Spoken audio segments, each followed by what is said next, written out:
قوم کو تو میں صبح ہی مبارکباد دے چکا تھا فتح کی، بٹ یہ کہ اب میں اس نتیجے پہ پہنچا ہوں کہ قوم اس بات کو ذہن میں رکھے اور دھیان میں رکھے کہ یہ جو ہے بھارت کے جو ہندوتوا سوچ رکھنے والے اور خاص کر RSS کی سوچ رکھنے والے یہ اتنے شاطر اور اتنے دھوکے باز لوگ ہیں کہ مجھے ایسا لگ رہا ہے کہ یہ کہیں نہ کہیں جو ہے نا وقت گین کرنا چاہ رہے ہیں۔ اس وقت یہ جس طرح پٹے ہیں اور جس طرح ان کو تباہ کیا گیا ہے، پاکستان نے جس طرح 27 جگہوں پہ اٹیک کر کر ان کا انفراسٹرکچر جو ہے تباہ کر دیا ہے، ان کی ایئر ویز ختم کر دیے، اس وقت یہ اس قابل نہیں تھے کہ پاکستان سے کسی بھی جنگ کے یا لڑائی کے متمل ہوتے، تو لہٰذا ہو سکتا ہے کہ انہوں نے وقتی طور پہ جو ہے ہم سے سیز فائر کے بہانے جو ہے اپنے کو جو ہے نا ریبلڈ کرنے کے لیے ٹائم لیا ہو۔ تو اور یہ اس کی وجہ ایک اور بھی یہ ہے کہ یہ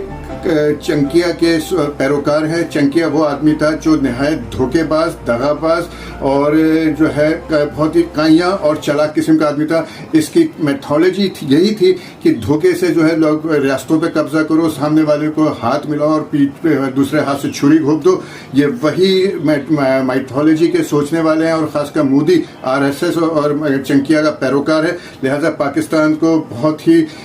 جو ہے ویجیلنس رہنا چاہیے، ہمیں ان کے اوپر زیادہ بھروسہ نہیں کرنا چاہیے جب تک سیز فائر کا انہوں نے اگر جو ڈرامہ رچایا ہے، ہمیں اپنی فوجوں کو وہیں اسٹیگنیٹ رکھنا چاہیے۔ اور دوسرا یہ کہ یہ جب اب معاہدے کے اوپر بات ہوتی ہے، ہو سکتا ہے کہ جب تک کہ ٹائم کو گین کرتے ہوئے انہوں نے صرف یہ ٹائم لیا ہے اور پاکستان کو جو ہے نا ڈومینیٹ کرتے ہوئے اپنے تمام معاہدوں پر عمل درآمد کرنا چاہیے، اور اسی طرح جو ہے یہ بات ہو سکتی ہے۔ بٹ یہ میں اب بھی یہ بات کہہ رہا ہوں کہ ان پر بھروسہ نہ کیا جائے، یہ دغا باز اور دھوکے باز لوگ ہیں، پیٹھ پہ جھورا گھونپ سکتے ہیں۔ اور صرف میں یہ کہنا